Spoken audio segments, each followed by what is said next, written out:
Hey guys, this is Dow. We're back with Peanuts and Cracker Jacks here in the Sign Gypsy studio. It's April Fool's Day, but no, this is not a joke. We are actually recording a new episode today. Lots been going on since the last time we got together. A whole bunch of Mississippi State baseball games, and today is actually opening day for Major League Baseball. So we're going to try to get some new content out to you today. We're going to start talking Major League Baseball because that's what I've got the most requests for, and really isn't that the most important thing that's going on right now. Some of you are familiar with what I've referred to as the lost episode. We did try to record an episode, or maybe two, a couple of weeks ago, or maybe we recorded one and just tried to upload it many times. But anyway, we couldn't get it up onto the YouTube. So I have got a lot of information that I need to pass along today. I'm going to try to do that as quickly as possible by condensing everything that has happened over the first 24 games, I believe. As we're sitting here, the record stands at, I believe, 17-7, which doesn't really sound that great. But actually, it's pretty good. The biggest negative, of course, comes with the most recent SEC weekend series against Arkansas last weekend, where we got swept by the Hogs in Starkville. Not ideal at all.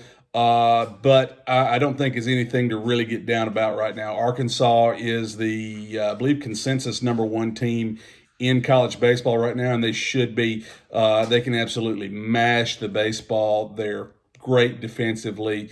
Their pitching's not going to just blow you away, but they're pretty good on the mound, and they just flat out beat us 3 games last weekend. So that adds to the 7 losses.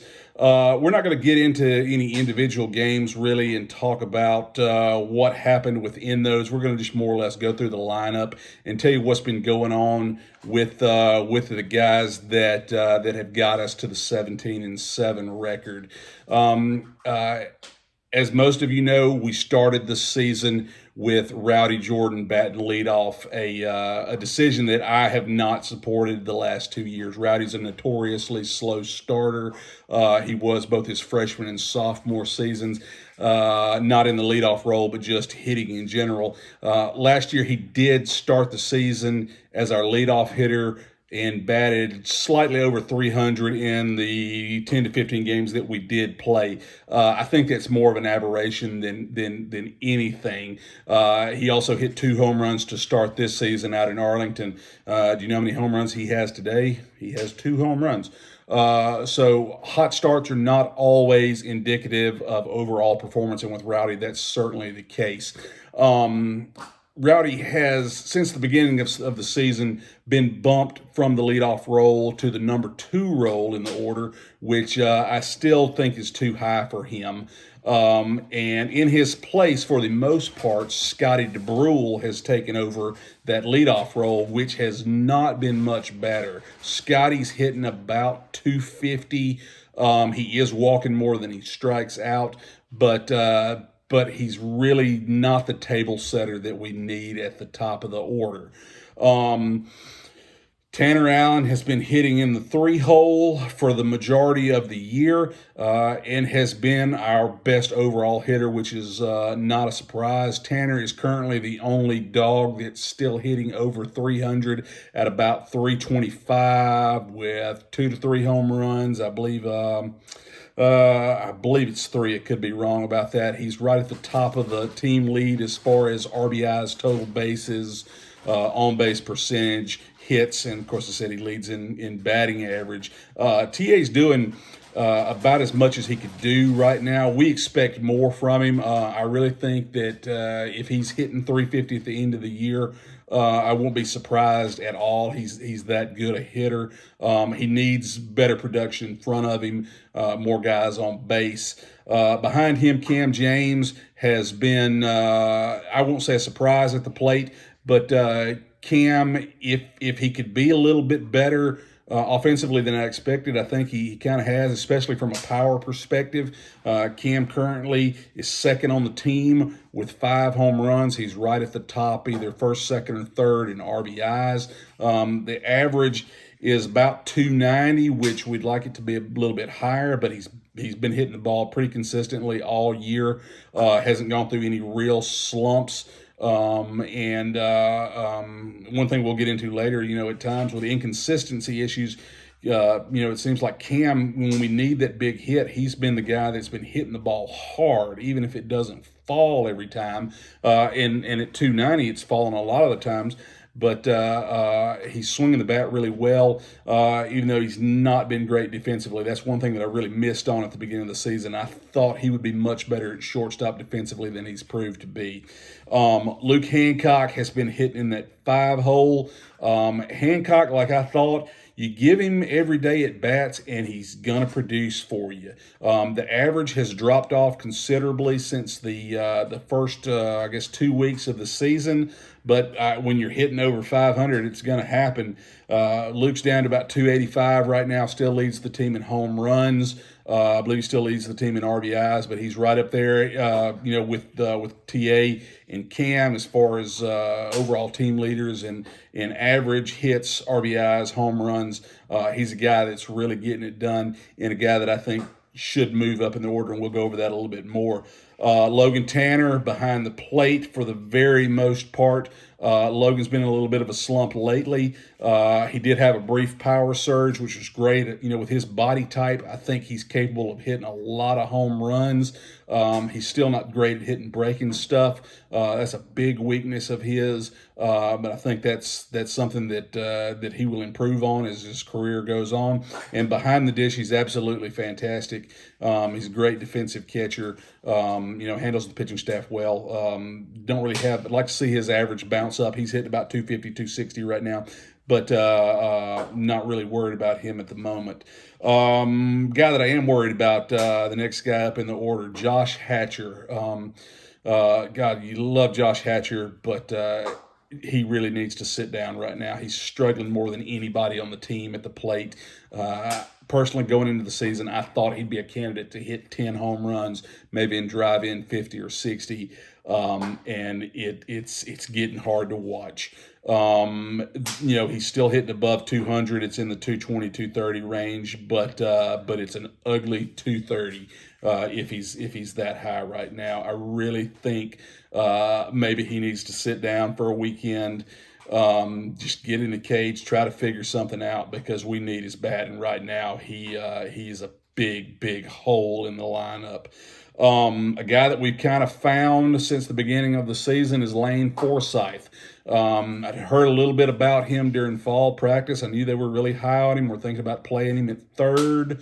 He was in there with a mix of guys at the beginning of the season to play third with Landon Jordan, who's no longer on the team, with Kellum Clark, who has played briefly, but really mostly in a pinch hitting role, and only about maybe 4 or 5 at bats at that. I don't know what's really been going on with him. I think it's an injury. I hope it's not anything personal that he's been dealing with, but he's not been a factor at all in the offense. But we found Lane Forsyth when we figured out that Cam James was not going to be our shortstop. We plugged Lane Forsyth in, and our defense has improved significantly. It's still not great. I think he's going to get better, but he's certainly been better than Cam was for the first few weeks of the season. And he's in a bit of a slump right now as well. He didn't have a great series last weekend against Arkansas. But other than that, this kid has just been flat out raking and has been a real find at the bottom of the order, especially as a right-handed bat. In left field, we've had a mix. We started the season with Drew Mcgowan. He had a great opening weekend in Arlington. Since that time, he really hasn't done very much. Brad Cumbest has had a really good season so far. Brad, we know, is a plus runner, even for a guy that's 6'5", 6'6", and 250. He can really move. He's robbed 1 home run. I don't think he's made an error in the outfield, and he's hitting about 350 in somewhat limited at bats. We're not getting the power numbers that you kind of, expect or want from a guy that size. But when he finds a fastball, he's driving it through the infield, and he's produced really well. The other guy that came on in the LSU series, or I guess the game before the LSU series, I can't remember who we played in midweek, is Braylon Skinner. And if you remember from one of my earlier episodes, this was a guy that the staff was really high on in the fall. I really thought had a chance to be an opening day starter in left. Had some sort of injury, I'm not sure what kind, that kept him out the first couple of weeks. But he finally gets into the lineup in the LSU series, goes 3 for 3 in that Friday night ball game against LSU with a home run and 3 RBIs. He is an absolute terror on the bases. This guy can really fly. He's Jacob Robson type speed out of the box and on the base paths. Guy that if he's on first, he might score on a single. He's that kind of threat when running. That's great to have because we don't have a lot of overall team speed. Couple other guys that have got into the lineup I think we should see more, I hope more. Tanner Leggett and Kite McDonald. Be honest, I didn't know who Kite McDonald was coming into the season. That kid, I think, is hitting 500 right now, maybe even higher. I think he's got 5 out of 10 with 4 doubles, or maybe 3 doubles, another double that should have been counted. Somehow he got a triple on a ball hit into the corner, and they only gave him a single out of it. I don't understand. But anyway, the kid is hit when he's played. And Tanner Leggett has been a pleasant surprise at the plate as well. Just looking at the offense, what I would do going forward, and this is starting tonight. We've got Kentucky in town for a 3-game series. Kentucky's riding kind of high right now. They've been feeding off the dregs of the SEC right now. They're 5-1 after series with Auburn and Missouri, who have been absolutely terrible in conference play so far. This is what I would do offensively. Let's just reshuffle the lineup altogether. Okay, let's throw DeBrule out of the leadoff spot. Let's forget about Rowdy in the leadoff spot. Let's put Braylon Skinner in the leadoff spot and play him in left field. Give him a chance to do it consistently, to get on base, either prove that he can or can't get on base, whether it's by hit or walk. He's a guy like Mangum that he can beat out a ground ball to the left side of the infield, maybe even to the right side of the infield if it's close enough to the second base bag. Put him in leadoff. Let's move TA up a spot. Let's move Luke Hancock up to the 2-hole because Luke gets on base better than anybody in the lineup. He doesn't strike out and he walks a ton. And like I said, he's lead the team in home runs right now. So even if Skinner doesn't get on base, there's at least a 50-50 chance that Hancock is going to get on base. And if there's somebody in front of him right now, the way he's hitting, there's a good chance that he's going to drive him in. So let's go Skinner, let's go Hancock. And as far as Hancock goes, let's possibly move him to first base if he can play first base. If not, let's leave him at DH. Put TA in the 3-hole. Leave Cam James in the cleanup hole and leave Cam at third. Let's bump Logan Tanner up a spot. Keep him at catcher. And when we get to Josh Hatcher, we've got to take Josh Hatcher out of the lineup. So who are we going to put at first? My first thought was Luke Hancock's got to be able to play first base. I think he can. I don't know if he's tried it or not, but if we can't put him at first base, let's put Cumbest over at first base. I got to believe Cumbest has at least practiced at first base, played first base at some point in his career, as big as he is. Maybe we lose a little bit defensively right off, but I don't think it's going to bother us that much. Okay, so let's say we can put one of those guys at first base. We're going to sit Hatcher down. We've still got Forsyth at third, and we're going to put Tanner Leggett at second base because we're going to take DeBrule out of the lineup altogether as well. That gives us a couple of more right-handed bats in the lineup. I don't really think we lose a whole lot defensively. We certainly don't lose anything at second base defensively because DeBrule has not really, he's He's not terrible, but he's certainly not Brett Pirtle or Hunter Stovall. He's not Justin Foscue. Tanner Leggett will be able to play second base fine. So first base is the real question defensively. But let's figure out if we can put either Cumbest or Luke Hancock at first. If not, I'm not opposed to moving TA back to first and putting Cumbest over in right. I think something's got to be done as far as Hatcher's presence in the lineup, or lack of one right now, and the lack of production at the front of the order. So we're going to take DeBrule out completely. We're going to move Rowdy back down towards the bottom, maybe fifth or sixth, somewhere in there. We're going to take Hatcher out of the lineup. We're going to find a first base replacement. Other than that, position-wise, we're going to stay the same. First and second are really the only things we're changing defensively. Maybe that'll give us a spark. I really hope so, because we really need a sweep this weekend over Kentucky, or at the very least, we need to win 2 of 3, and then either do the same or sweep Auburn next week when we go over there. Because, like I said, Auburn is not great this year either. Pitching-wise, the biggest story this year has been inconsistency. We entered the 2021 season thinking, hey, we've got 2 to 3 first-round guys pitching on the weekends in Christian McLeod, Will Bednar, and Eric Sarantola. Well, as y'all know, we go out to Arlington. We immediately find out that Sarantola is not even going to make the trip for whatever reason. I have to believe that was maybe one of those COVID-related things where he, waved at somebody that was wearing a mask, and they assumed that he might possibly have it himself.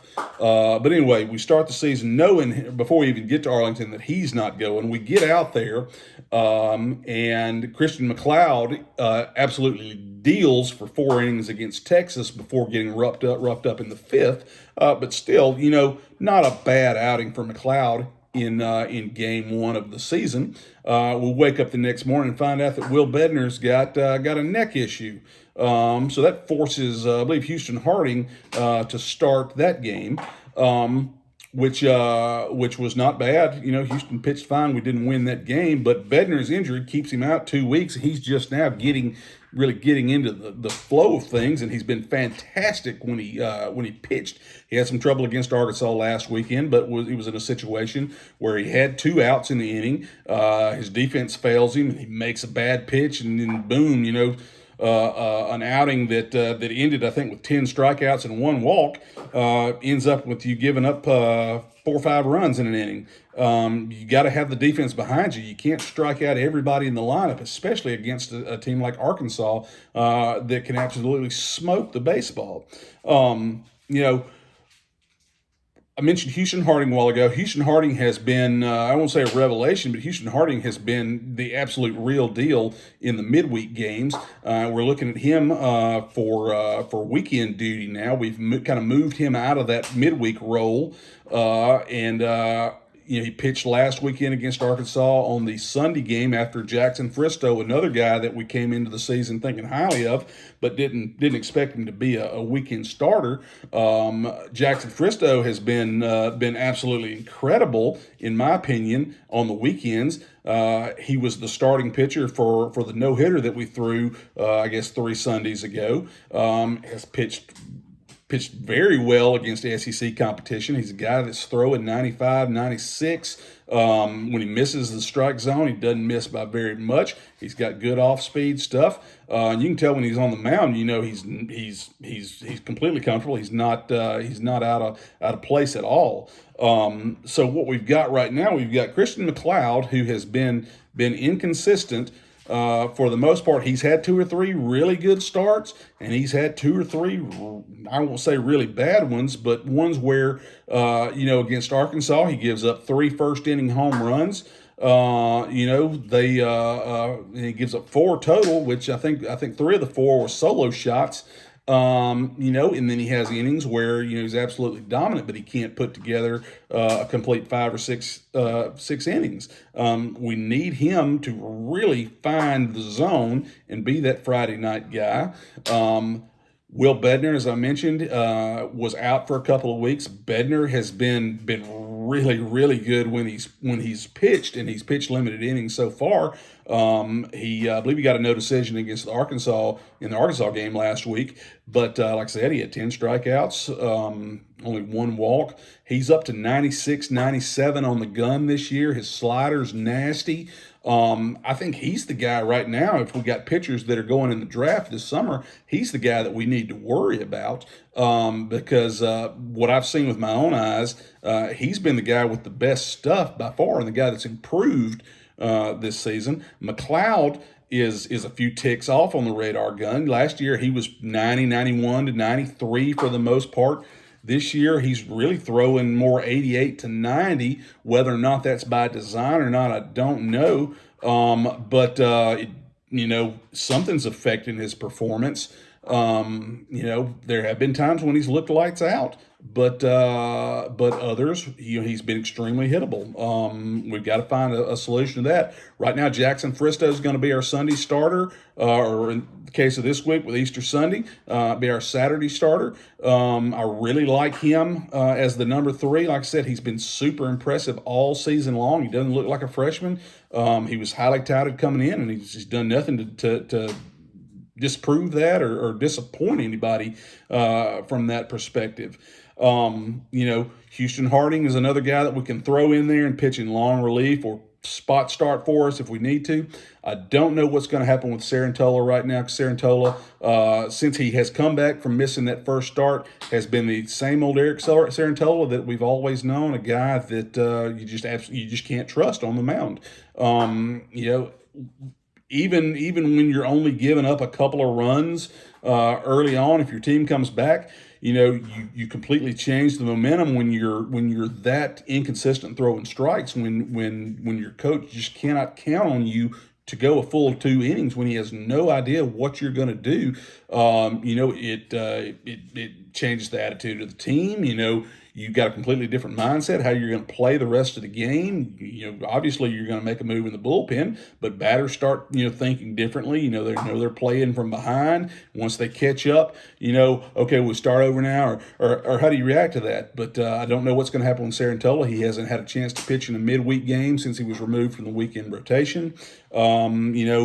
I think they're just going to have to go back to the lab with him and figure out, big guy, how are we going to get you to throw strikes? Because you got all the talent in the world, but you can't put it together when you step on the mound. Other guys that we have seen that have excelled this year, number 1 on the list is Landon Sims. Landon Sims has been absolutely dominant since the first game of the season. So far this year, he's got a .52 ERA. He struck out 37 batters and only walked 7. Most of the time, he's throwing absolute gas. That's his bread and butter. He does have a nice slider, but right now the heater is what's making the money. And he's really getting it done. He's had very few missteps this year so far. Brandon Smith has been really good every time he's been out, except for last week. I think Brandon Smith is going to be fine. He's still striking out about 5 batters for every one that he walks, and that's pretty much the same for everybody in our bullpen. Who else am I thinking of? We found some guys like Preston Johnson, who I had never heard of. I didn't even think he was really on the roster the first week that he came out against Southern Miss. He struck out 6 or 7 batters that he pitched to, and he's had similar performances since then. I don't know where this guy came from. I found out he's from Hines. I didn't know Hines played baseball anymore.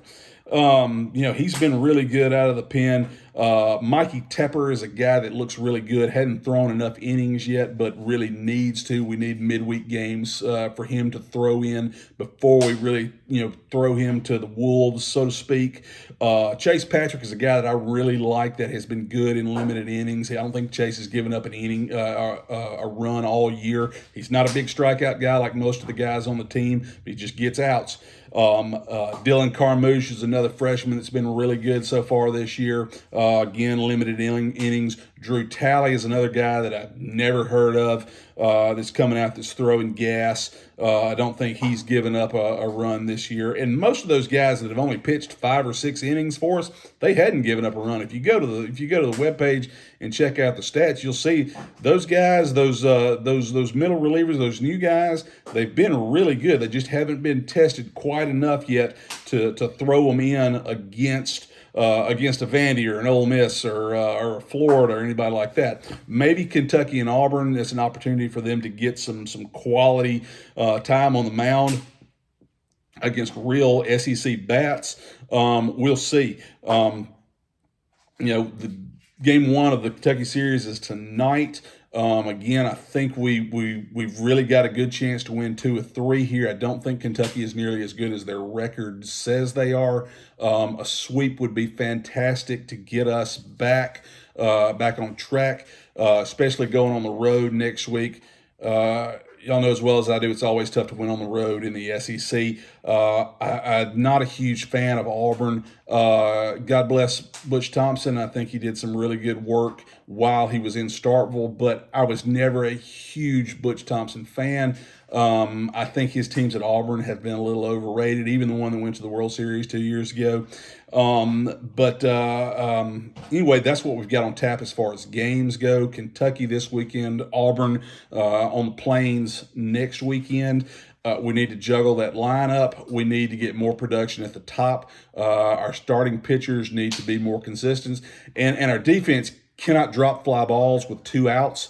That just creates too much havoc. It opens up a wormhole that we don't want to go down. Still up to the pitchers to make pitches, but everybody that's played baseball, you know how that feels, getting kicked in the gut when you think you're out of an inning, and then boom, somebody just doesn't call off somebody else or doesn't call for a ball on a routine fly ball, or just misses one in the sun, or whatever it is. Ball goes through your legs, errant throw. Bad decision to throw a ball. Cam James had one of those last weekend. Little things like that we've got to fix if we're going to be a championship team this year, and I think we've got the talent. I still think the pitching staff is the best that we've ever had. Not too worried about Christian McLeod yet. Hopefully he'll go out tonight and have a dominating performance against the Wildcats, and we'll get back on the right track. But, I think we're, under 30 minutes today, so that's great. I know y'all are excited if you're going to try to watch this on your lunch break or whatever. Again, it's Major League Baseball opening day. Check out some baseball today. I know the Yankees and the Blue Jays are playing on ESPN. Check out Garrett Cole and Hyun-Jin Ryu. I'm going to try to do another show just on Major League Baseball here later today. Give you my top 10 power rankings on that, so be sure to check that one out. Be sure to go to Facebook and check out Sign Gypsies Red Hills. Graduation season is right around the corner. If you've got a graduate coming up in your family, or somebody that you know, close friend from church, nephew, cousin, whatever, niece, call or go to Facebook and check out Sign Gypsies Red Hills for those graduation signs, or for birthdays, or whatever you've got going on. Just click the book now button. Melly will be glad to hook you up. She's just like Zach's. Most of you will get that reference. If you don't, I'm sorry. But that's all I've got today. It's great talking to you. I hope everybody has a wonderful Easter. Hunt some eggs. Go out and get some of those Reese's eggs, because those are delicious. And watch some baseball this weekend. Other than that, have a good time. See you guys later.